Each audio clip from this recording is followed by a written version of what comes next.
Hey nerds, welcome into another episode of the Nerd Byword podcast. I'm Kris, alongside my fearless co-host Dave, bringing you the Byword once again on all things nerdy. This week we're featuring an interview that Dave had with fearless Fred Kennedy, who is a Canadian radio broadcaster by day and an indie comic writer by night. He recently wrote, recorded, and produced a Star Wars fan audio drama titled Mud 79.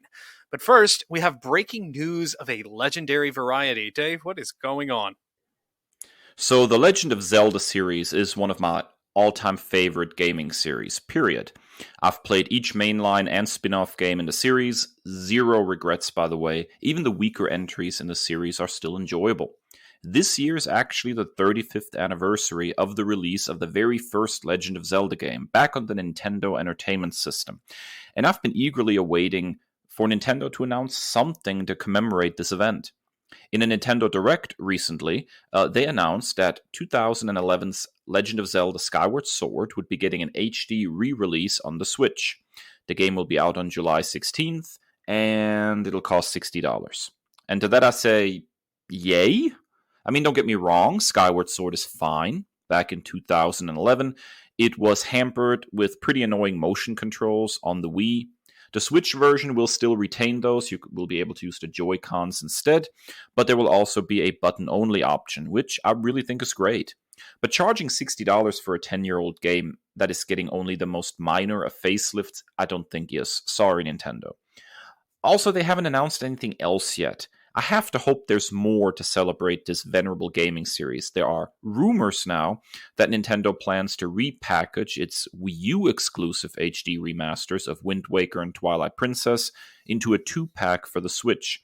But you know what? Even that is not enough. A proper celebration needs to be bigger and better. Even Mario's anniversary last year featured N64 and GameCube classics bundled with the Wii classics, 3 games for $60, a much better value. Here's what I really want, though. Recently, 3DS game Miitopia was ported to the Switch, and that opens up some interesting possibilities. You know what else the 3DS had? Quite gorgeous remakes of Ocarina of Time and Majora's Mask, 2 of my all-time favorite N64 games. Heck, Ocarina of Time still regularly tops lists of the best video game of all time. And I can't blame people because it is a very good game, and to this fan at least, still holds up. So here's what I'd really like to see. Bring me a 4-pack Nintendo. The remakes of Ocarina of Time and Majora's Mask from the 3DS, and the HD remakes of Wind Waker and Twilight Princess, all together in one package for the Switch for $60. I'll buy it for sure. That's a value. Let's celebrate Zelda and Link in style instead of simply re-releasing a game from 10 years ago with slightly tweaked graphics for a full retail price of $60. Kris, what do you think? Yeah, that seems a little bit disingenuous for a game that you've played before and for a full price of $60. Remastering older games is really, really interesting to me. Fans know that I'm a huge consumer of Assassin's Creed content. And so when I bought the deluxe edition of Assassin's Creed Odyssey for like $10 extra, you got the Assassin's Creed 3 remastered, which was about 8 to 10 years old at the time. So I think that, and it may have been like 30 or 40 on its own, but packaging that, it was a much better value. It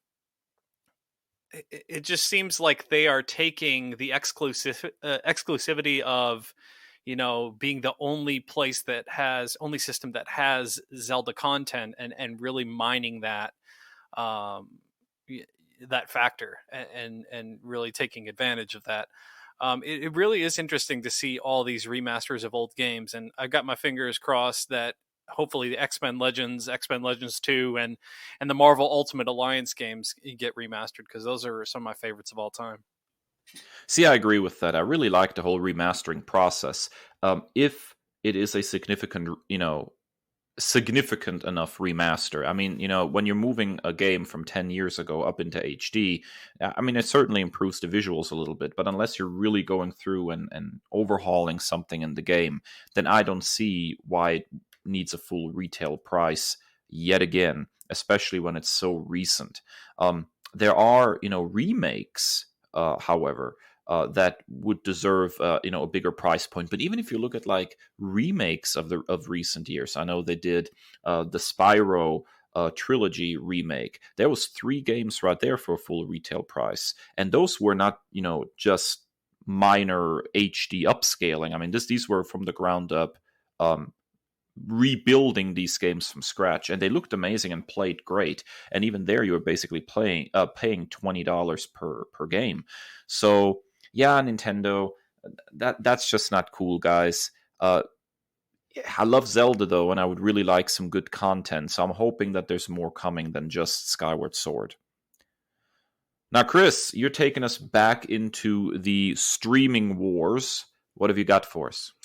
So another production company is anteing up their arsenal in the ongoing streaming wars. CBS Viacom is transitioning the streaming service CBS All Access into Paramount Plus on March the 4th, coming up pretty soon here, which will include a massive amount of additional content. Yesterday, February the 24th, they revealed a whole lot of content. Programming is going to be coming from all branches of the CBS Viacom tree, including CBS, Nickelodeon, BET, MTV, and of course, Paramount Pictures. In addition to original programming like Star Trek Discovery, Lower Decks, and Picard, a slew of new titles were revealed yesterday. These include a new Frasier revival with Kelsey Grammer returning, a series centered around Paramount film classics like The Italian Job, Fatal Attraction, and Flashdance, as well as several children's programs from Nickelodeon, like a live Dora the Explorer series. One nerd-worthy reveal is that Nick has created Avatar Studios, which will create a series of interconnected series and films set in the same universe as Avatar: The Last Airbender and The Legend of Korra. Paramount is also shaking up their theatrical release schedule, perhaps taking a cue or a lesson from Warner Brothers. While they will not be going as far as Warner did with same-day releases, they are shortening the theatrical window on most films, with the titles moving to the streaming service 30 to 45 days after their theatrical release. Pricing for this service is set at $9.99 a month. And that is ad-free, and there will be an ad-included version for $4.99 coming in June. Dave, are you a big Avatar guy? I tell you what I am.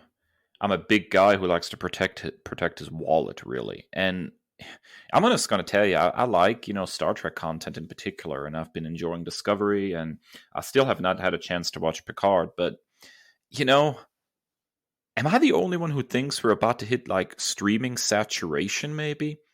I think this is starting to go almost too far. There's too many services piling on each other, creating the same problem we had with a cable subscription.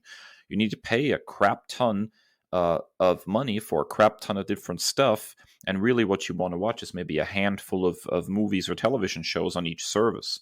Right now you got Netflix, you got Hulu, you got Disney Plus, HBO Max, Peacock, and now Paramount Plus is coming into the mix, and that's just to name some of the main players.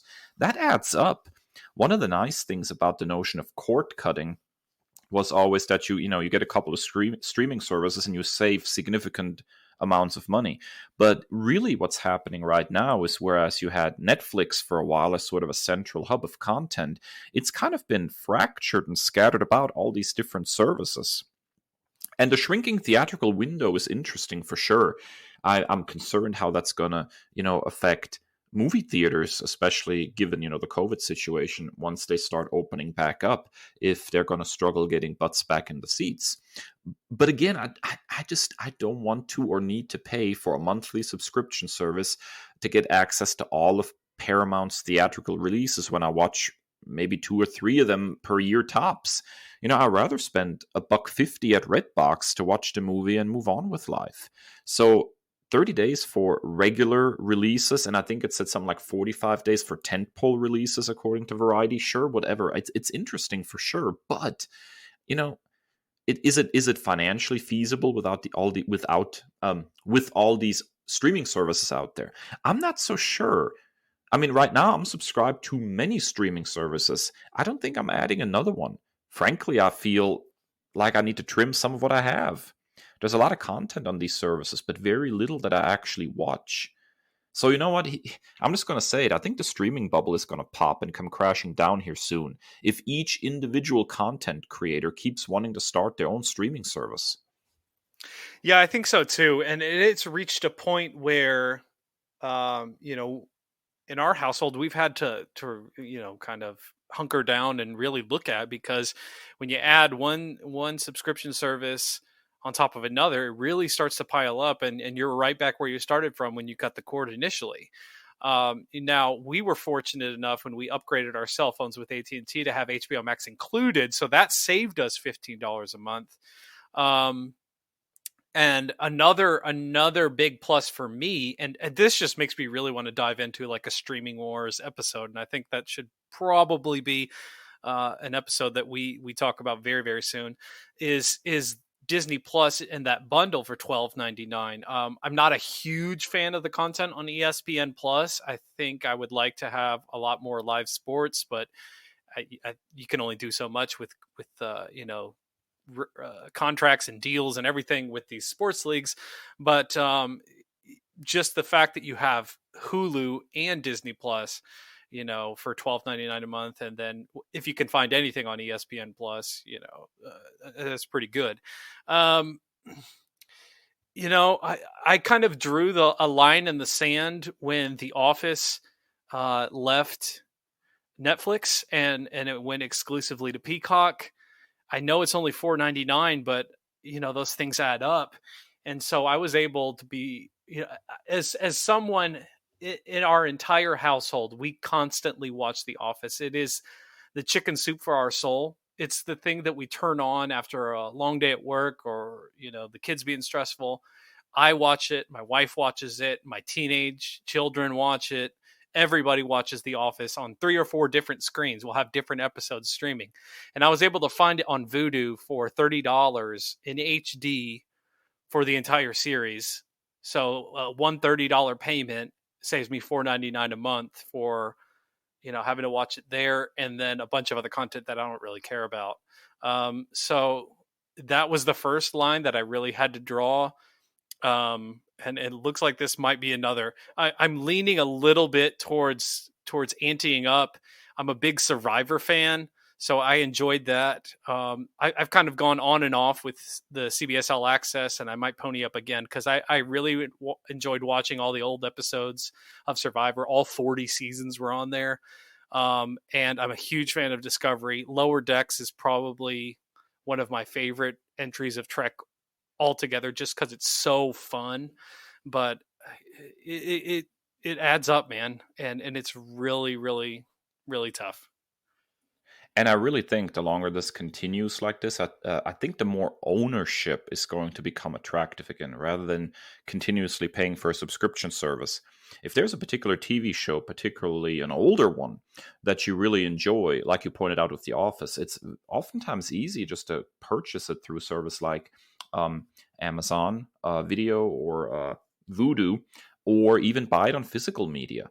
And then you have access to it in perpetuity. And I think for some people, that's going to become more attractive again the more this streaming landscape sort of splinters, and it becomes more and more difficult, and you have to have more and more services just to see a handful of things you like.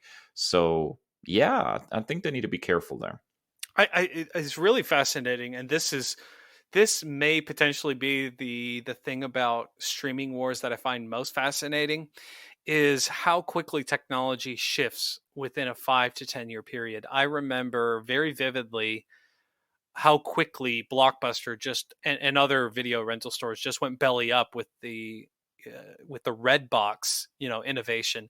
And now, just a few years ago, you would go Friday night, try to return a red box or pick up a new red box for the weekend, and there'd be 5 or 6 people, and you'd have to sit there for a while. But now, like looking at the red box, and it's like a ghost town with these streaming services, and another really interesting observation, and maybe this is just me personally, and I'm just out on a lot of Netflix content, but Netflix had like a 10-year start on all these streaming services, and I really struggled to find anything to Netflix that I am really just I got to watch. So I go a lot to HBO Max. Um, I go a lot to Amazon Prime, um, and Hulu. But when it comes to Netflix, I really think that they fumbled this, having such a huge head start. So again, this is something that I really would love to dive into for a full episode. I do feel bad for Netflix though in a way, because what you're seeing with stuff like Disney Plus and HBO Max and Paramount Plus is that these are content creators going into the streaming business. But Netflix always was just a streamer. They had to become a content creator, as all these different content creators that they had, contracts with. When the contracts, expired, sort of just pulling their stuff off of Netflix. So their whole business model was, we're a delivery system. And all these content creators now basically said, we're going to go ahead and we're going to cut out the middleman, and we're going to deliver it directly to the consumer. And now Netflix has this huge paradigm shift that they have to figure out. And they're starting to, create more original content themselves. But that was not their business plan initially. And I'm sure that that is a huge shift to go from basically a content delivery system to, no, we have to create our own content. So I kind of feel bad for them, actually. Yeah, and I will give credit where credit is due. They've pivoted quite nicely. I say they fumbled the bag and everything, and maybe they have created a lot of original series, a lot of original films. It seems like movies are like their big shift now. They're getting Oscar nominations and Gold Globes and everything, but maybe that's just not catered to me. My teenage daughter loves all those, to all the boys, whoever, whatever, did whatever. But maybe it's just not like a 32-year-old male demographic that they're shooting for. Yeah, that's possible. All right, that wraps up our nerd news segment. Stick around after this, our first break, for an exclusive sit-down interview between Dave and fearless Fred Kennedy. Stick around.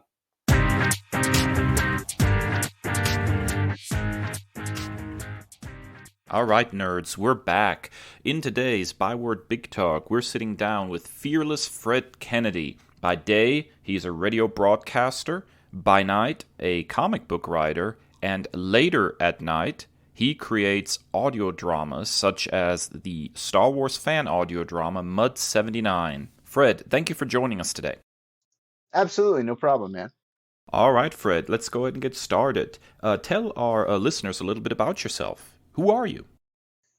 My name's Fred Kennedy. On the radio, I go by Fearless Fred. I've been in broadcasting for 22 years now.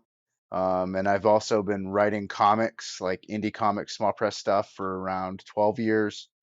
And for the past 3 years, I've been doing a podcast. But then when the pandemic happened, I found myself kind of lacking subjects I really wanted to talk about a lot. And I just started working on this audio drama that's been kicking around in the back of my head for like a few years now, called Mud 79. Now, you've written several comic book stories, including contributing to anthologies like Two Patriot Presents and working on your own sci-fi quarterly, The Fourth Planet. What was that like? Yeah, The Fourth Planet was like, that was one of my favorite things that I ever worked on. Like when I started in comics, I did this one indie book called Teuton, which is all about the Northern Crusades in Lithuania, and involved a lot of Lithuanian mythology. And I worked on that with Adam Gorham, who's done a lot of work with Marvel.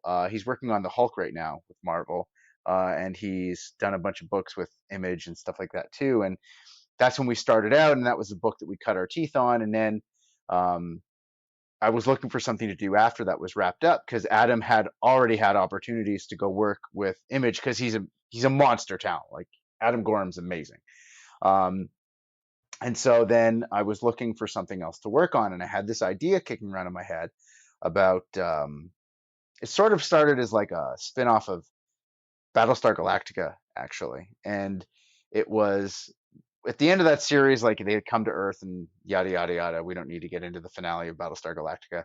But I wanted to have a story where my own idea of what would have happened. And so that was the starting point. And of course, along the way, it changed. So the premise of the fourth planet was humanity had been totally conquered. It was a slave race. And this ship full of human slaves like commandeered their vessel and escaped. And they crash on this alien world with three warring species on there, three intelligent species that are all at war. And the most advanced of those species has just developed the use of gunpowder. And so these humans, though incredibly technologically advanced, are woefully outnumbered, and they're put in this position where they're almost forced to become what they're running away from just to survive. And I really like that philosophical question about like how far do you compromise your own morality? You know, if it means security, like do you become what you hate? If it means survival. And there was a few really cool sources about that I used and drew on for that story. Um, when I was growing up, I didn't want to be a broadcaster. I wanted to be a paleocultural anthropologist and study the origins of human culture. And part of the courses that I took before getting into that were about the evolution of the human species and how at one point in time there were three dominant hominid species, not hominids, Australopithecines. There were three dominant Australopithecines on Earth. One was really tall and agile. One was just big and bulky, and one was just a middle ground guy, like a jack of all trades. Wasn't really big, wasn't really tall. And humanity like evolved, as far as we know, from this middle ground, this jack of all trades type species. And I liked the idea of a planet where there wasn't just one dominant species like there is on Earth right now. There was three. And then when you throw in the humans with their laser guns and spaceships and all this stuff, it really throws things for a loop. And the artist on that series, Miko Maciejek, is this Polish guy, and he just hit it out of the park because we were both really big fans of this cartoon I grew up watching before I moved to Canada called Ulysses 31. It's like this French cartoon because I grew up in Belgium and I loved that cartoon so much. And so I really drew on it heavily for that series. And Miko was a big fan of it too. And I think that series is golden. And unfortunately, there were some issues with the publisher that made us have to stop working on that book. But I've always really had a soft spot for the Fourth Planet. It's something that I would love to revisit one day if I ever get an opportunity to. But rights and comics, yeah, it's always a gong show. Yeah, I actually had sort of a middlingly successful attempt back in the mid to late 2000s trying to break into the comic book industry. It didn't end up in a whole lot of success for me. It was a great experience in the long run, but I know what you mean. It can be hard, but you make a lot of good friends, and I still talk to Miko all the time, and we've toyed about this idea of doing a comic about the siege of Vienna in 1683, which I think is a really fascinating piece from a historical standpoint. And what's frustrating about a story like that right now is people kind of grasp onto the sensationalized elements of it, and they paint it with a modern lens, and they don't understand what was going on in that story. And it frustrates me because it gets painted as in this like Christianity versus Islam storyline. And if you've read what was happening, that's not what it was at all. It's really the Ottomans and the Habsburgs and everyone else kind of choosing a side. That's what the story is about. And it goes back to a beef over who gets to call themselves the Roman Empire more than anything else. And it's we wanted to tell like a full wide scale story about it, but we haven't. That's really a lot of work, so we haven't really gotten down to working on that yet. But that's our one day when we have time. That's what we'll do. Story, you know? Yeah, totally.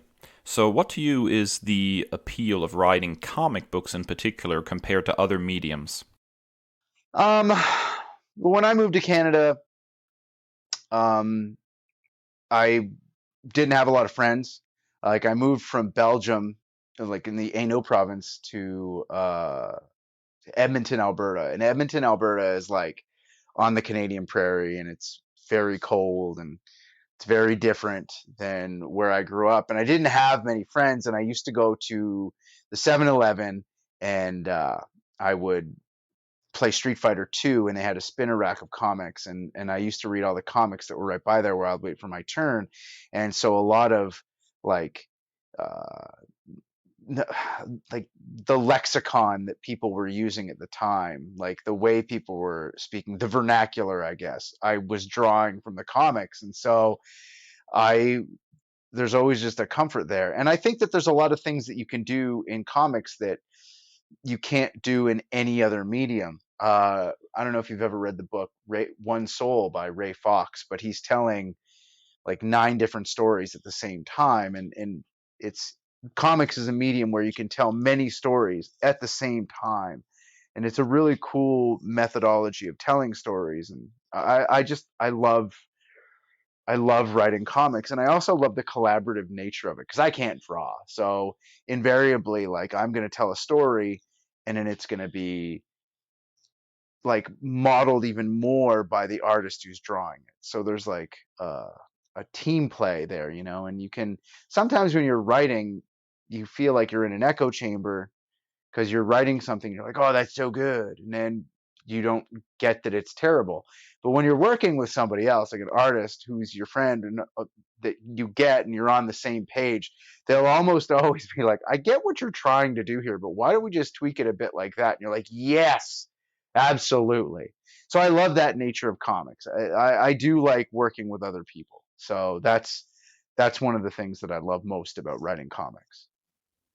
Now you touched on this just a little bit, with your move from Belgium to Canada, and I totally I totally feel where you're coming from with that, because I actually moved from Germany to the United States, so I totally know that that's a big cultural shift. But I was sort of trying to get to like the nerd origin story, basically. What got you really going into comic books and nerd culture and that whole thing?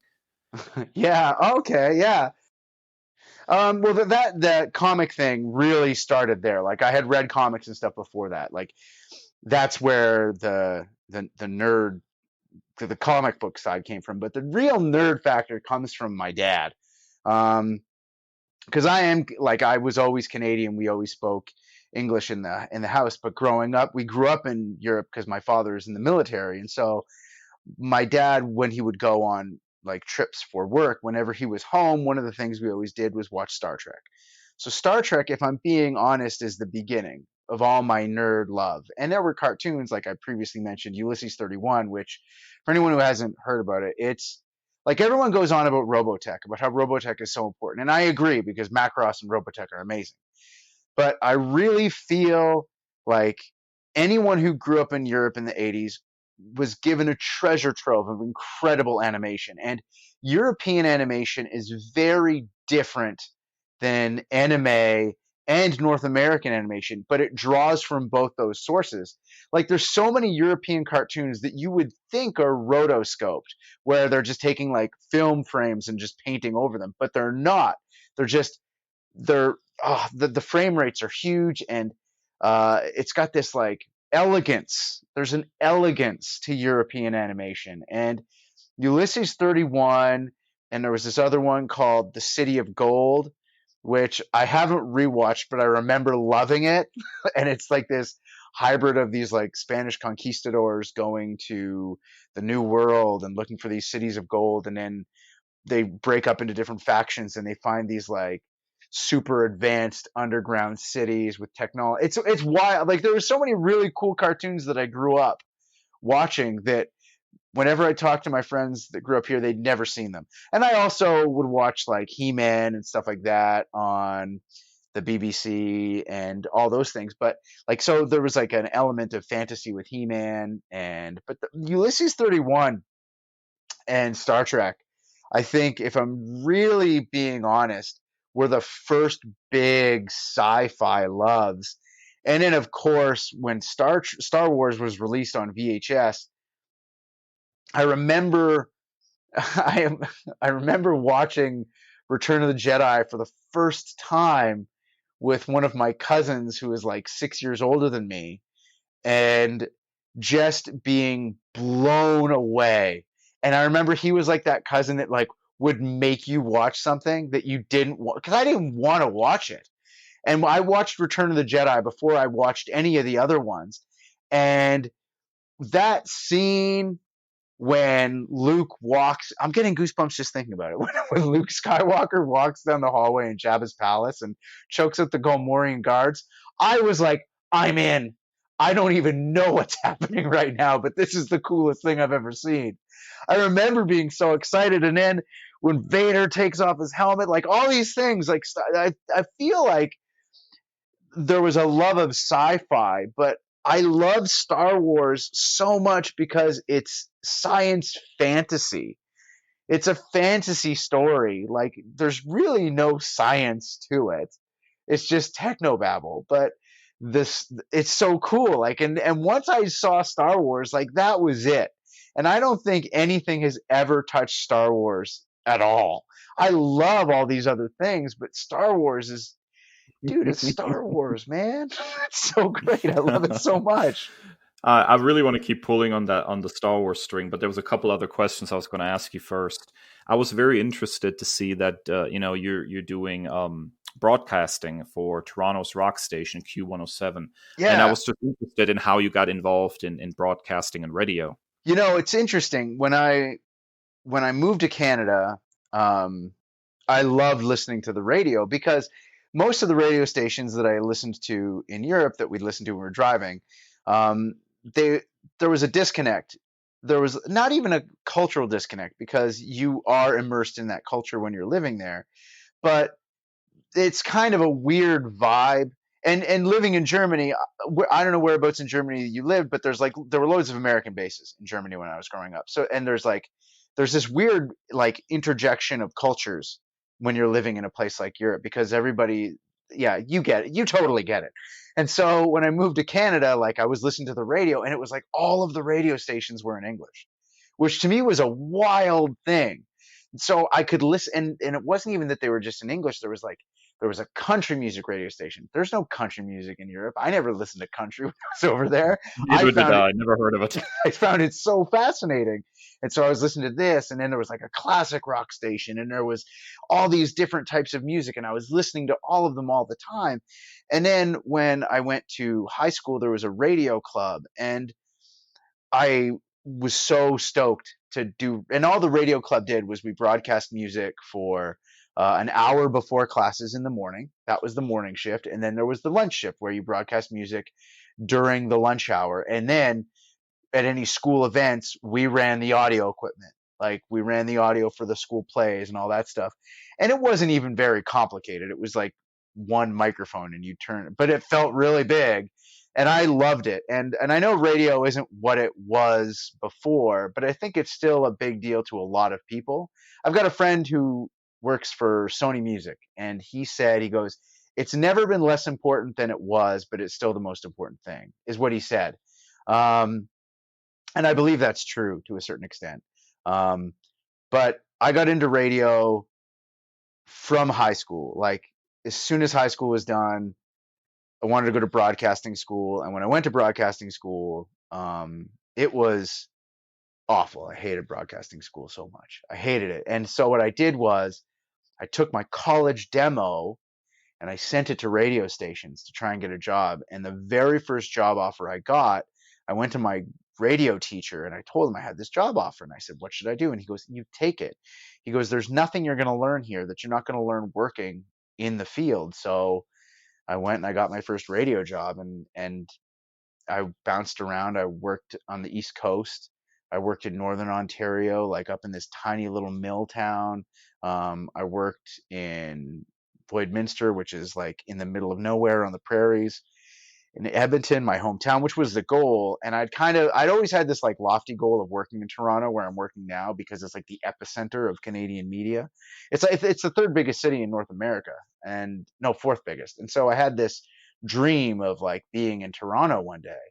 And then I'd kind of given up on it. And then when a job opportunity came, I immediately jumped on it. And what's interesting is I was doing comics in Edmonton, but they were always like 12-hour comic book challenge, 24-hour comic book challenge. And then had just really started reaching out to artists to try and create like a full length comic. And then I got this job to come to Toronto from Edmonton. And the guy who runs the comic book shop there, that I always went to, the Happy Harbor, um, which was like, it's like, I forget what it's called, Wonderland or Wonder Harbor or something like that now, because the guy who owned it, Jay Bardila, he sold it. Great guy.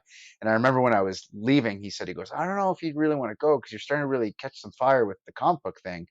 But it was when I got to Toronto, I'd been on air for a few weeks, and Adam Gorham had just finished his very, very first comic.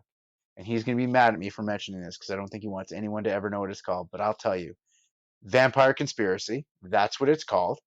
And he was trying to like get publicity for it. He was hustling, and he called me up straight up to ask if I would like want to talk about his comic on air, because my profile photo on the station, I was wearing a Blue Lantern shirt, because this was back when, remember when the Green Lantern Rebirth arc was huge? That's when I started at the Edge in Toronto, and he called me up, and I was like, I will talk about it, but how about me and you work on a comic? And that's what kind of started everything. And that radio, I love working in the radio because it's you constantly having to write content. So you're always having to come up with fresh material every single day. And it's very creatively taxing, but it's the most fun I could possibly have. Like I shamelessly love it so much, despite all of the flaws in the industry, despite all the jokes that people make about radio. People like, hey, radio. Like, I don't care. I love it so much. I can't deny it. I absolutely love it. I really do. It's like somebody who likes chicken fingers and French fries. People can make fun of them. They're still gonna love chicken fingers and French fries. That's me. All right. Yeah. I do have to ask where the Fearless moniker and Fearless Fred comes from. Okay. So when I got my first gig in Winnipeg, Winnipeg is like a smaller city on the prairies. But for me, I'd never worked in a market that big. I'd been in radio for like 4 years at that point. I've been fired from every job that I'd had. And the thing with small market radio is they don't want you to go in and be over the top. They want you to just come in and read the local community events and be straight ahead. That's what they want, generally speaking. And those are the places where I'd been working. And I didn't have a very good demo tape. And but I needed to be at that station. At Power 97 was the name of the station in Winnipeg. And I wanted to be there because it was a smaller market, but so many huge names had been through the doors at that station. And it was really serendipitous because my dad, who was still in the military at that time, was living in Winnipeg. And so I was living with my mom and my dad, which was kind of humiliating because, I set it on my own. I'm going to make it. But then like 4 years later, I've been fired from all these places. Now I'm living with my parents again. And I went in every day for like 3 weeks with a new demo disc and a new resume. And I went in like this is when you had to burn CDs. There was no one was emailing MP3s at this time. And I went in every day with this new demo and a new resume and cover letter and all that. And every day I get like shot down at the front desk. Like the guy, the program director would be like, too busy. I can't talk to this guy. And then one day I went in and I kind of half resigned myself that if I don't get to see the guy today, it's not going to happen. And I went in a bit later because I actually had a job interview earlier at a coffee shop. And when I went in, there was a new person at the front desk, and her name is Diane Forsberg, and I swear to God, I owe her my career because of what she did next. She calls the guy on his office phone. His name's Steve Parsons. He's the boss. He's the program director. And she calls him on the speakerphone, and she's like, "The guy is back. He's back." And he's like, "Tell him I'm busy." And she goes, "You're on speakerphone. He knows you're not busy. You got to come up and talk to him now." So he brought me in, and he gave me an air check, which is where you listen to like someone's demo disc and whatnot. And it's sort of like getting like a portfolio review in comic books is the closest equivalent. So imagine if all you've ever done is short comics for your high school newspaper, and then you got to sit down with Jim Lee for a portfolio review. That's the feeling that I've got right now. Everything that we listened to, I was embarrassed to be listening to. Like, I was embarrassed of what I had. But he got like how hard I was willing to work because I'd humiliated myself for 3 weeks coming in every day. And he gave me a job on the overnights. And I wasn't even on air. I was just pushing the buttons on the overnights, playing pre-recorded breaks from somebody else, and who did like middays on the station. And the thing with that overnight gig was the morning show would come in the mornings, and in radio the morning shift is like the top of the mountain. Like that's the biggest show on the station. And so when the morning show would come in, I'd get to meet these guys. And one of the guys that was the morning guy actually worked with one of my bosses that had fired me on the East Coast, and he really took a liking to me. And his name was BJ Burke, and he called the guy and like asked him why I got fired. And I didn't get fired because of a lack of creativity or talent. I got fired because I had a bad attitude, and I did. I had a terrible attitude, and I deserved to get fired. And if I ever met that guy, Bob McEachern is his name, the first thing I would do is apologize for being a terrible young broadcaster. And BJ and his co-host Hal really liked me because of how desperate I was to do anything they wanted. So they started putting me on air as their stunt boy, and I would do anything that they got me to do. Didn't matter what it cost. Like, I would do anything, no matter how humiliating. And so it became a bit to see how far they could push me. And that's where the name Fearless Fred came from, was because I was willing to do anything they got me to do. And like they used to do this bit called uh, it was like the Crossinator, and so they would ask me questions, and the listeners could the higher the prize, there was like an electric dog collar on my neck. The bigger the prize, the higher the setting on the dog collar, and they would ask the listener a trivia question, and if they got it wrong, I got electrocuted. So like these are the types of things that I did, and I know that sounds like people are like, "Oh my God, that's terrible," but it was some of the funnest times I ever had in the game. These are things I would never do to anybody, but this is what I was willing to do to succeed. So that's where Fearless Fred came from. Now you know. That's one heck of a story. Like there's so many of these like cliche radio things that when I hear myself say them, they sound terrible and boorish and awful.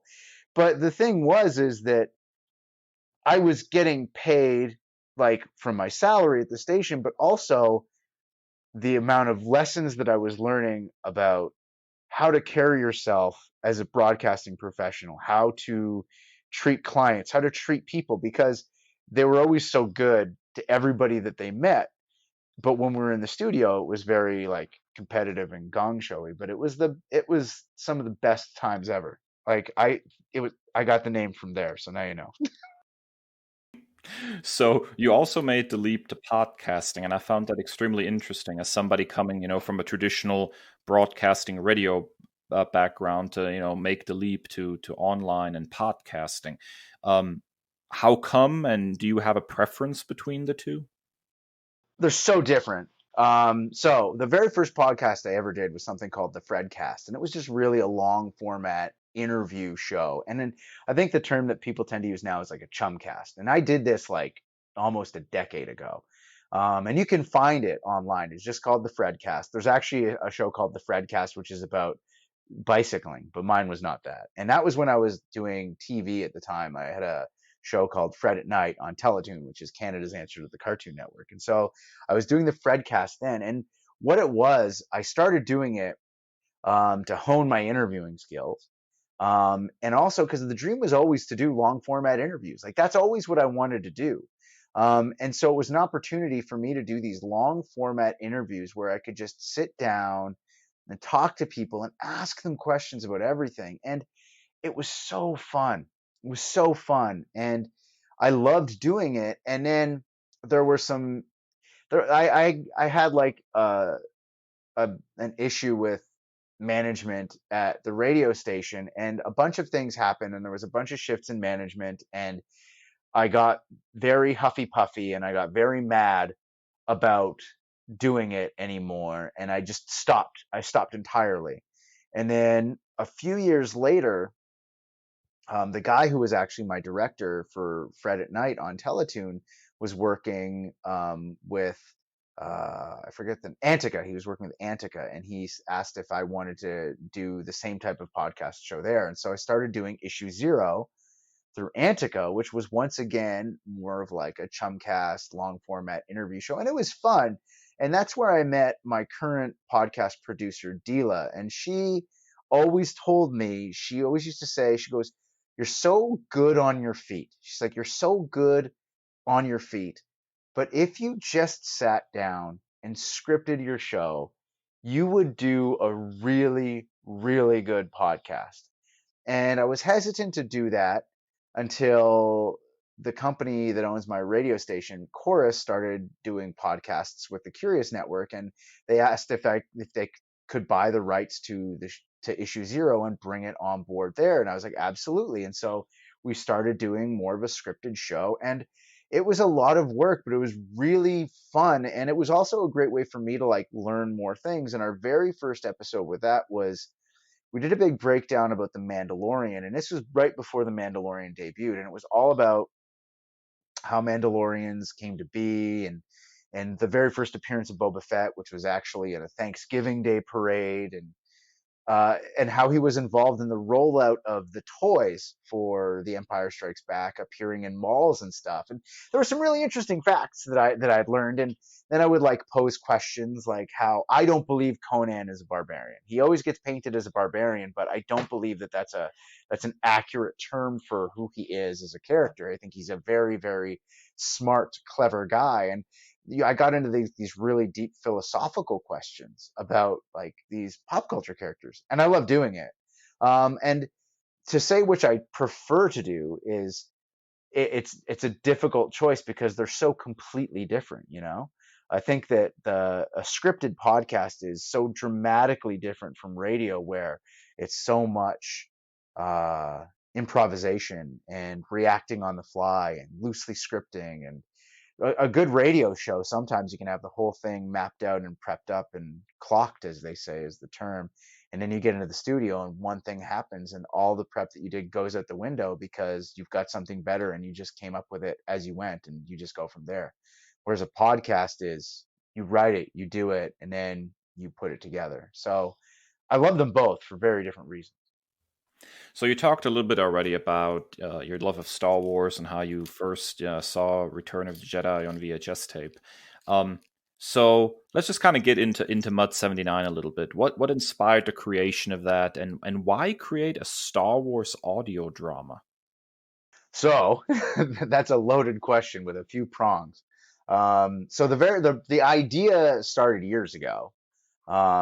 There's this painting by this Italian painter, and it's this watercolor painting of a scout trooper. And if you've ever done a search for scout trooper online, you've seen this picture, and it's like the scout trooper, and he's like leaning up against a tree, holding binoculars, and it looks like it's raining. And I loved that picture so much. I love it so much because you've got a mask, but with the bodies, like the body language, there's just this sense of sadness and desperation in the way this guy is leaned up against this tree. And I I always felt that the weakness of Star Wars is the way that it's like the Empire is always like these inhuman things. They're just caricatures rather than people. And when I saw Rogue One, it was the first time where you start to see shades of gray. And I saw that picture, and then I started to create a story about it from this scout trooper's perspective after the fall on the Battle of Endor, and the Empire is imploding, and he's on this like backwater outpost, and it's kind of like, you hold the line, There's no resupply. We stay here until we win or we die. And that was with the beginning of the idea, but and it's always just something that I played around with. I just have always felt like there's never really been a boots on the ground type story in Star Wars. And I think The Mandalorian very much is that story, which is why I think I love it so much. Um, but it was never anything that I was going to really actively work on. And then uh, when COVID hit, I had a few comic book projects that were moving to the contract stage, and then they all fell apart because when the diamond shutdown happened, so many people saw work implode, and that's not me complaining. Like, people had it way worse than I did. But I realized, like, I don't have the money to produce this comic book and then pay an artist and get it printed and get it solicited and ship it all these shops. Like, it just wasn't feasible for me to do. So I needed something that I could do, just me. And I started working on Mud 79, but I had changed the idea to Mud Troopers because I watched Solo, and I don't mind Solo. I think Solo gets ripped on a lot, and I don't get it. I think that the opening of Solo is fantastic because, once again, it shows a lot of shades of gray. Like, Han Solo joined the Empire to get away, to escape, and that's a really powerful thing. You've got a galaxy with trillions of lives in it. He's not the only one doing that, and there's probably, like, my father came from a very troubled background growing up, and when he joined the military, and he always explained to me that, like, he was a bad kid heading down a bad path, and when he joined the military, it gave him structure, and it gave him a sense of accomplishment, that he could be something, and I think there's a lot of people out there that benefit from that, and I've I've always kind of half resented Star Wars for its treatment of the Imperials, and that's what I love about Mandalorian so much, is how it really puts a human face on things. Like, when that one trooper on the shuttle at the very finale of the series, when he's like, "Do you know how many millions of people died when you guys blew up that Death Star?" And it's like, those are people. Like, it's mathematically impossible that they're all the worst. Like, a lot of them are probably just like welders that needed a job and went up there to, like, pay some bills. My kid needs astro braces. I got to go take this job, you know? So that's what I kind of wanted to do with Mud 79, was to tell a story like that. So if you had to, like, give an elevator pitch on Mud 79, what is it? What is it about? How would you explain the series? It's like Platoon set in Star Wars, is the simplest, most direct way of explaining it. And I find that there's a lot of parallels between Platoon and Mud 79, and they weren't intentional, by the way. I hadn't rewatched Platoon in years, but the the reason those similarities are there is because the I watched that Ken Burns Vietnam documentary, and which is fantastic because it's so objective, and they talk to everybody on every side, and I encourage everyone to watch it. It's so fascinating, and there's this one scene that really stuck with me, and this one guy's explaining that he grew up and his dad fought in the Second World War, and all his closest friends fought in the Second World War, and it was a big bonding moment for them. And he's got cousins that fought in Korea, and they talk about it, and they wave the flag, like, look what we did, and this sense of belonging and pride. And when the Vietnam War came along, it's like he saw his dad and his cousin. There's this sense that this is my time. This is for me. This is my generation's fight. This is what's going to bond us. And when you apply that to Star Wars, the characters all grew up during the Clone Wars. And so they grew up watching Republic propaganda about how the Republic is so good, and join the Republic. We need you. We need you. And then they change for most people, it was just the changing of a flag. That's all that happened. And now they want to go, I owe everything to the Republic, which is now the Empire. So I got to go fight. That's my job. I find it very humanizing in that when you take a look at it. And I think that if anybody listens to it, within the first 2 minutes of it, he's explained exactly why he joined. And I wanted to get that out of the way right away because I know that we're living in um, a real divisive and interesting time. And when I say interesting, like the classic metaphor, don't live in interesting times. A very divisive era. And as soon as people hear, oh, it's from the Imperials, well, I don't know if I want to listen to that because it's, justifying all the awful things that the Empire did. When it's not, if you listen to just the opening, he explains, like, if it wasn't for the Republic, my planet would have been scoured. So I owe everything I have to them. Why wouldn't I join? And I think I really like telling a story like that. I want to humanize people. Yeah, absolutely. So in the series, what has been your role? Did you do the writing? Did you do acting? Were you involved in post-production? Is it all your baby? What exactly did you do with it? I wrote it, and then my producer Dila helped me co-write it, and she like ironed out a bunch of the stuff, and then she'd send it back, and she goes, "That doesn't work. That does. Fix this." And so that's what I do. And so I write it, and then I voice it. I narrate it.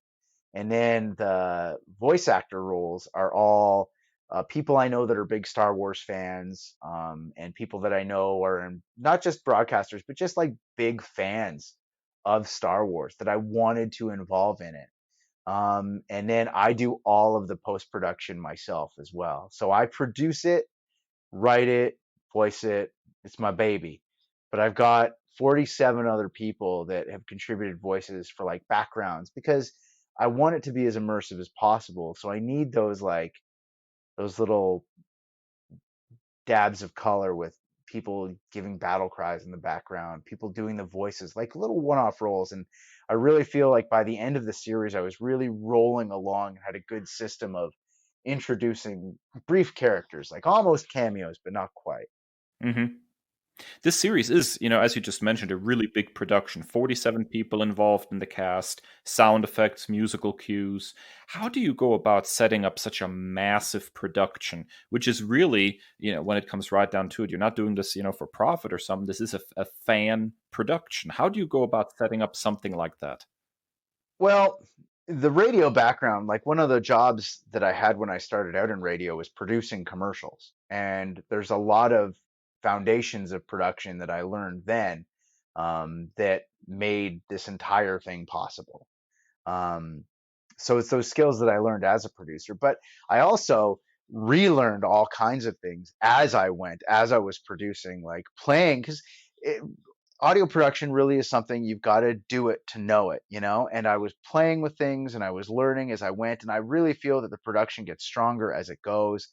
And when I started out, I had this idea that I didn't want to have music playing. I wanted the environment to be the music.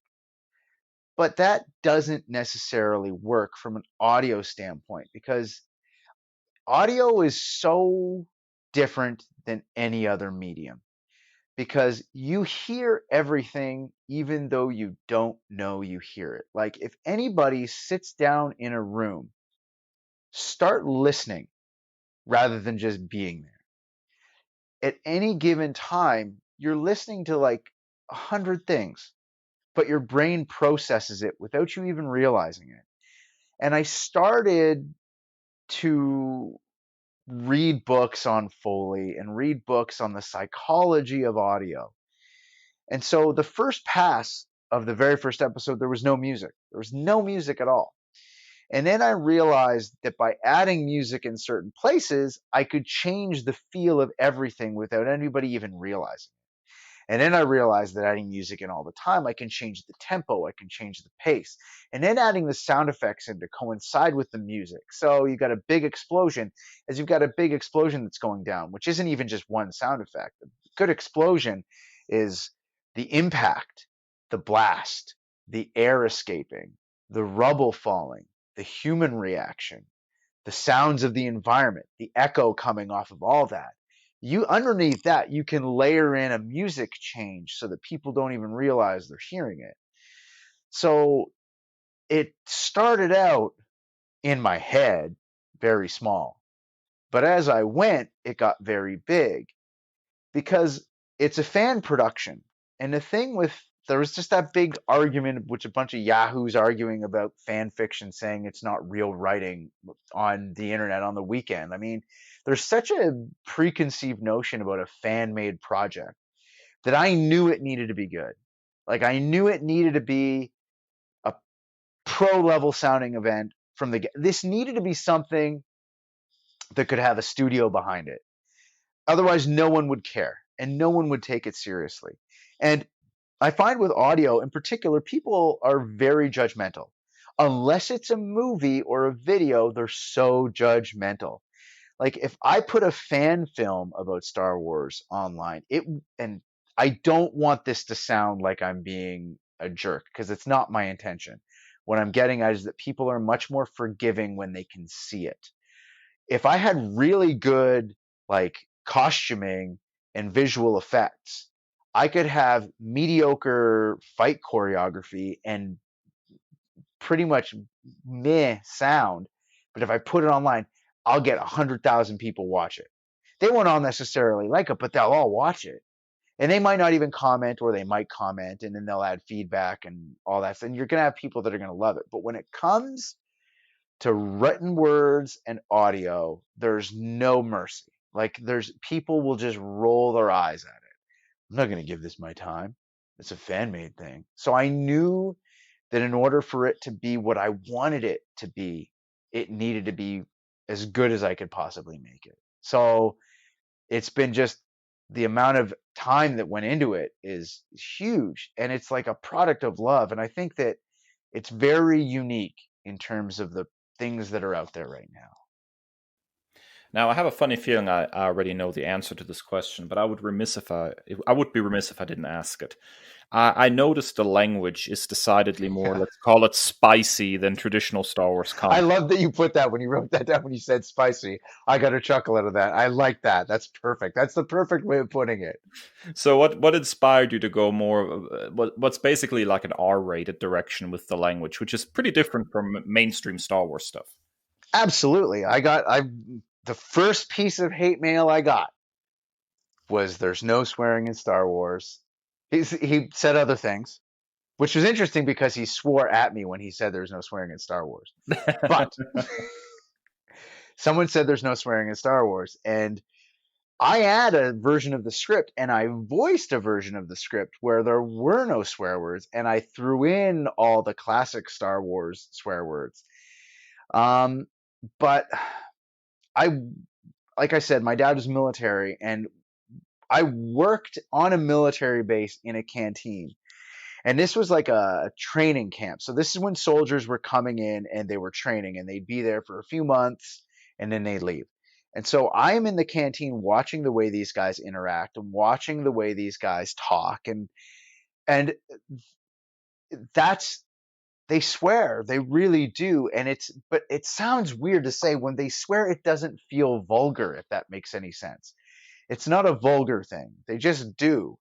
And it becomes just the way they speak and the way they interact. And like they're so mean to each other. But it's not mean. That's like how they're bonding.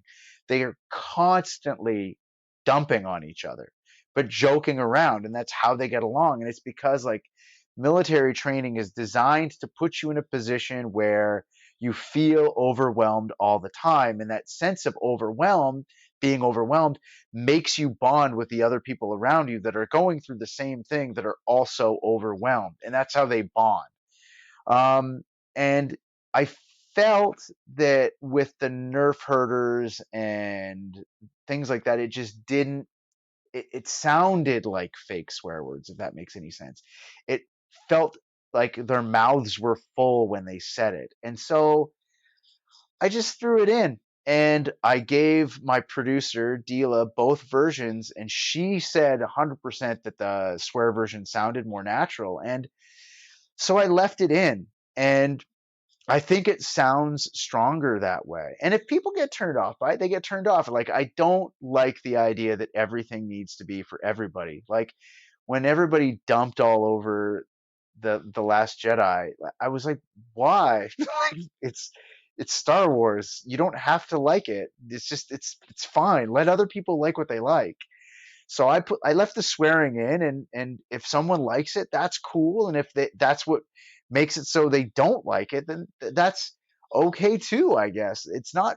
I don't need everybody to like it. You know what I mean? I think it's a really cool human story, and I think there's a lot of very human elements with a lot of development of a character as they learn that signing on the dotted line wasn't what they thought they were signing on the dotted line for. And that's just going to get more and more prevalent as the story goes. Now, you've just released a season 1 finale. Mhm. Any thought about season 2 yet? What can fans look forward to? Are you planning on continuing the story? 100% I am. Chapter 7 is written. I just actually finished it on the weekend. And I sent it off to the producer. So it's a 3 arc story. So the first arc is done. Then there's going to be the second arc. Like, each season is an arc. So, and then the next season, and then the third season, that arc will conclude. But I've already planned out a fourth, a fourth arc of the story, a continuation that's going to be told from a different perspective. And I just, if I could do it as a full-time job, I would, but I can't because I have a full-time job already. And I love it so much because I feel like as I've written it, I've started to like it more than I did when I started. Because I've gotten to know these characters and understand this world that they're in.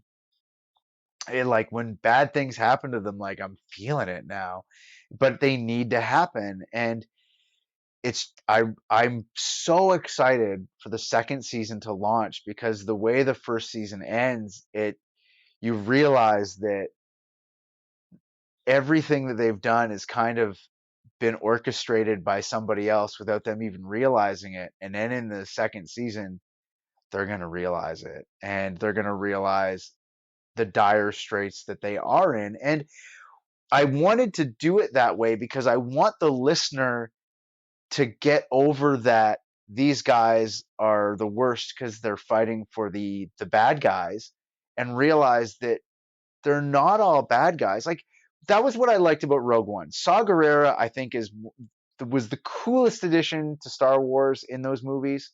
Yeah. I think the coolest new addition to Star Wars as a franchise has been the Inquisitors. I think that's the best thing that's been introduced in the new era of Star Wars, are Inquisitors. But in the movies, I love Saw Gerrera so much because he's so uncompromising and he's so vicious, and he's fighting on the good guy side.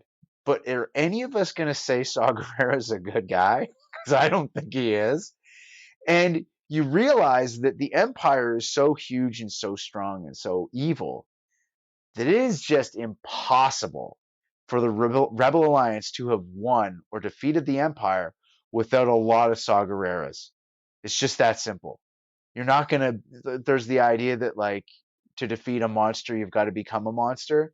Saw Gerrera is a monster of a human being, but you need a monster to beat a monster. And I think that we all forget that. We all have this idea that everybody in the rebellion is a Luke Skywalker, when that's just not the case at all. And the that episode of The Mandalorian, uh, The Believer, in the second season with Bill Burr, when he's like, has the confrontation with his former commander, I thought that was just brilliant. Imagine how many people were in the Empire that felt just like that realized they hated the Empire because of what it actually was. And we just saw them get eaten alive by Ewoks. And we're okay with it. When if they had an opportunity to get away, they 100% would. Yeah. So besides more Mutt 79, what's next for Fred Kennedy? More comics, more audio dramas. What future projects are you cooking up right now? Well, there might be a bit of a delay with the second season of Mud 79, and that's because like I just signed a contract today for a comic, and I can't really talk about it, but I can say that I'm really excited about it, and that it's pretty rad, and I'm gonna reach out to you specifically when I can talk about it, because I will say that it involves Germany on a certain level, but it Oh, very involves nice. a Germany before Germany was even called Germany, and I think you'll really like it. Oh, that sounds fantastic. Now you really piqued my curiosity. And it also affects me because of where I grew up. Um, I grew up in the territory of the Belgii, and that's all I'm going to say. Oh well, now I'm very curious what you're up to. Yeah. You don't worry, I'll reach out to you. I'll tell you once we're not recording. How about Okay. that? So before we wrap things up, is there anything you'd like to mention or talk about that I did not get to specifically ask you about? I would really like to see people give fan made projects more of a chance. Um, there's so many great fan made, Star Wars especially, I think has the most vibrant fan base, the most multicultural, the most diverse fan group out of almost any property. Like Star Trek and Star Wars are very similar in that regard. Um, and I see so many absolutely incredible fan made projects out there. And I know some people could interpret what I said as kind of like dogging on like fan made films, but that is it's the exact opposite of what I'm trying to do. In fact, I just watched this unbelievably well made fan film called Scorekeeper, which is about Dr. Afra. And kind of takes place in the same time frame as Mud 79 does, and it's so brilliantly done that you'd think it was canon. It like, you know how Star Wars has those like crates that have that specific crate shape, you know? They have crates in this fan made movie that are just like that, and it's fantastic. To me, when I watched, I was like, "Ooh, the crates! They got the crates! That's so great!" So yeah, like there's so many great fan made projects, and I think that we as fans need to do a bit of a better job of supporting other fan made projects. Um, we see so many people shouting for space and shouting to get recognized and having a voice, when we really need to take the time to see those other people that are also shouting for a voice, because there's so many wild things out there. There's a podcast, and I feel like a jerk, but I can't remember its name right now. They do a fake Star Wars intergalactic newscast, and it's like a news, like done like an actual newscast, but it's set in Star Wars, and it's a podcast, and I think it's fantastic. I think it's brilliantly done, and I would encourage everybody to check it out. And if I wasn't recording on my phone right now, I would look it up for you to have it in hand right now. Thank you so much for your time, man. Thank you, man. Well, there you have it, folks. Thanks again to Fred Kennedy. The audio drama is Mud 79. You can find the link, of course, in our show notes. After we come back from this, our final break, it'll be time for Nerd Commendations. Stick around.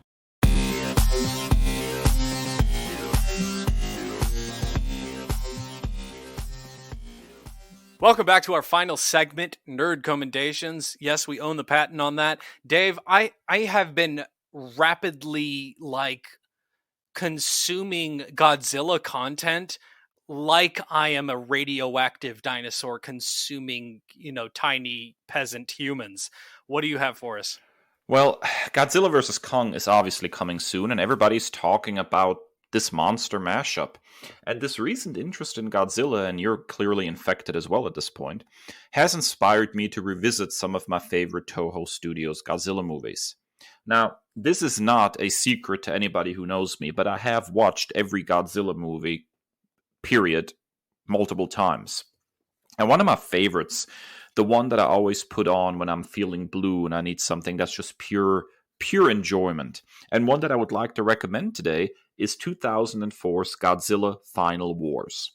It may not be the deepest movie with the most emotionally resonant story, but good God, it's a lot of fun. The movie was released to celebrate the 50th anniversary of the Big Lug, and it shows. It's really a love letter to Godzilla movies. The plot revolves around an alien race who come to Earth in supposed peace only to reveal themselves as conquerors. Their strategy is to control the kaiju of the world and use them against humanity. Godzilla appears to be immune, though, and has to fight a gauntlet of some of the most memorable kaiju from previous films to save the Earth. This movie is more fun than it has any right to be. One of my favorite scenes sees Godzilla make short work of the American version of Godzilla. You know, the one directed by Roland Emmerich, that was just an abomination against all things Godzilla. And this fight lasts literally about 30 seconds. There's just no doubt immediately which version of Godzilla is superior. And then there's, Don Fry as Captain Douglas Gordon. And let me tell you, I have no idea whose brainchild this character was. But he is one of the most over-the-top, compelling human characters in a Godzilla movie, period.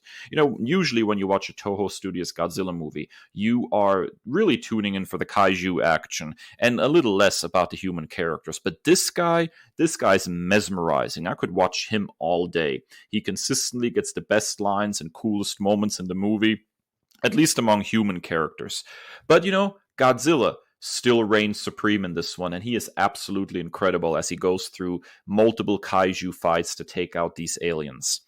God, I love this movie. You want to see Godzilla kick some kaiju butt before Godzilla vs. Kong comes out, this is your movie. It's absolutely awesome. I tell you what, I think what it was, and this is one of the most positive byproducts of this podcast, and just opening myself up and keeping an open mind. I always tried to take myself too seriously as an intellectual. What's the deeper meaning? What is the symbolism? And sometimes you just need to divorce yourself of all of that and just let the testosterone and the endorphins flow. And that's what I appreciate so much about Godzilla flicks it's just, dude, it's just flipping awesome. It's just crush and smash and it's wonderful, but not in a Michael Bay type of way. But, And the more that I appreciate this content and you add in all the other things that Japan and Japanese nerds have contributed to the world, we salute you, our Japanese nerd brothers and sisters and friends.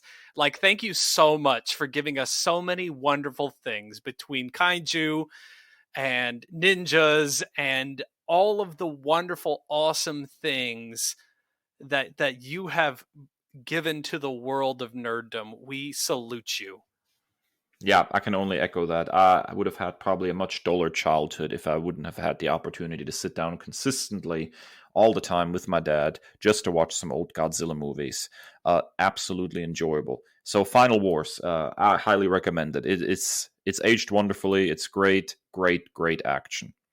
Now, Kris, you're taking us back to the world of comic books. What have you got for us this week? Well, I hinted at this nerd commendation a couple of weeks ago with our Valentine's Day episode, but I have finished at least the run to current, and I am totally putting it at the top of my nerd commendation list, and that is the Black Panther run by Ta-Nehisi Coates.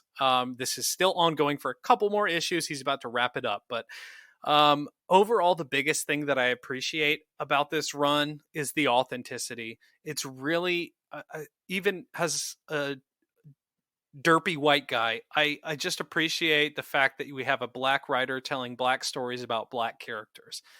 Even in my experience, when predominantly white male writers try their hand at writing characters of color, a lot of times it backfires miserably.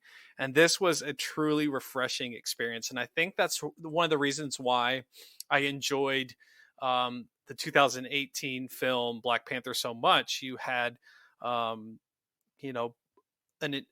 an exclusively black cast. You had Ryan Coogler, a black director, telling this story. And it's just a beautiful, beautiful experience to just open yourself up to different voices.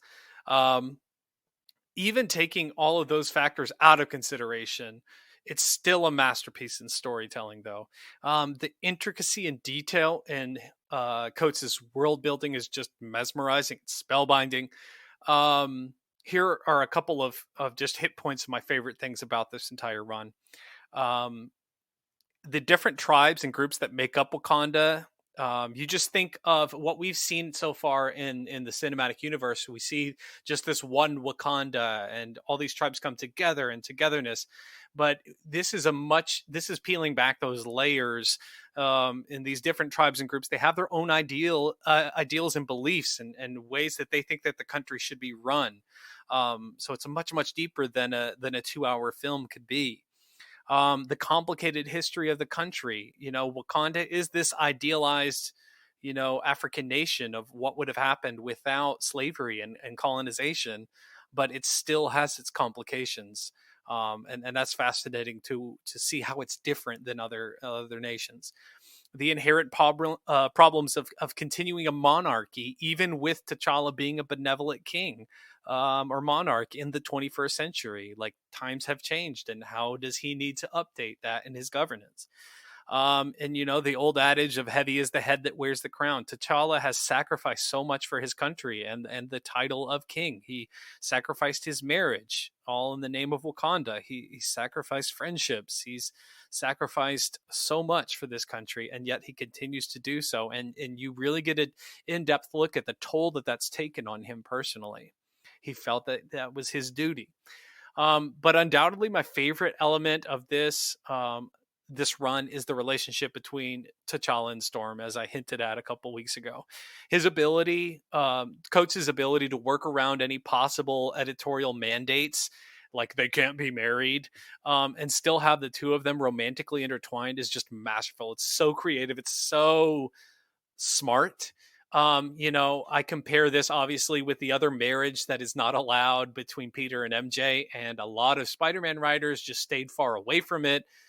Barely had MJ in the stories, but Coach is like, no, that's not going to happen. You don't just stop, that doesn't just abruptly quit, so that's a really, really interesting, take on a long-term relationship that was ended before its time. In a lot of ways, it features better stories for Storm than the X titles did for years up until the Hickman reset. She's had some time to shine, thankfully, since 2018 when Hickman took over, and Dawn of X. But this is some really great moments for her as well. Even aside from just her relationship to T'Challa, she has some time to shine on her own. It really tackles complex topics like family legacy, religion, and spirituality, and governance in fascinating and new ways. The current arc, which is a pretty extensive one, like basically this entire volume. So you have the 2016 volume that was about 22, 23 issues. And then you have the current one that started in 2018 around the release of the film called The Galactic Empire of Wakanda. And it's really a different story that's ever been told. It's Black Panther in space. Like, it's something that's never been attempted before. So I had my reservations going into it, but I'm really, really, truly enjoying it. Issue 23 just came out yesterday. I haven't read it yet, and then it will conclude in 24 and 25, and then Coates is stepping away from the book. It's a storyline that is refreshing and new. It's a really interesting way to also retcon and reset the world of Wakanda following the film's release. And the art by Daniel Acuna is just absolutely breathtaking and hypnotic. It has this almost like painted quality to it. It's just gorgeous. I am sad to see the run ending with April's issue number 25, but I'm also glad that it's not dragging on too long. I feel very, very similar to how I did with Jason Aaron's Thor run. It didn't, overstay its welcome, and it's like that show where you get too many episodes. It's like, okay, it just end already. But I'm also, after reading this, definitely intrigued to check out Ta-Nehisi's run on Captain America, and just the fact that he's writing about Steve Rogers and the interesting take that he would have on the character. So I'm definitely checking that one out next. But yeah, Ta-Nehisi Coates, Black Panther, definitely good stuff. Nation Under Our Feet is the first arc, and it is probably one of the strongest comic runs that I've read in a long time. Yeah, I hear nothing but good about Coates' run on Black Panther, and I haven't gotten around to it yet, regrettably, because I'm still playing catch-up on many excellent Marvel comics that I've missed over the last few years as a DC fan. I will say that after the Black Panther movie, I have a renewed interest, obviously, in the character, and I really want more. So Coates, I think, is going to be my entry point into the story of T'Challa and the nation of Wakanda. I think that is going to move now to the top of my list. All right, folks, that wraps up another episode of the Nerd Byword podcast. We thank you so much for joining us today. Thank you so much to fearless Fred Kennedy for taking time to speak with Dave. And be sure to stick around for our next episode next week on Monday, bright and early. And as always, if you enjoy what you hear, please find us on your favorite podcasting platform, give us a subscribe, drop us a rating or review, and we would love to hear from you what you think about the show. You can find us, of course, on social media at Nerd Byword on Twitter and on Instagram, and of course, we are also there individually at That Nerd Kris and at That Nerd Dave. And be sure that you do subscribe to the podcast on whichever podcast platform you so desire. We will start giving away free comics. We have digital comics, physical comics. So be sure that you're subscribed and you will be entered to win free comics. So it doesn't get much better than free comics. And as always, stay well and stay nerdy. The Nerd Byword is written and produced by Kris and Dave, two nerds with a love of all things pop culture. The podcast features music by Al Jimenez and show art by Ashery Design. Find us at nerdbyword.com and wherever podcasts are available.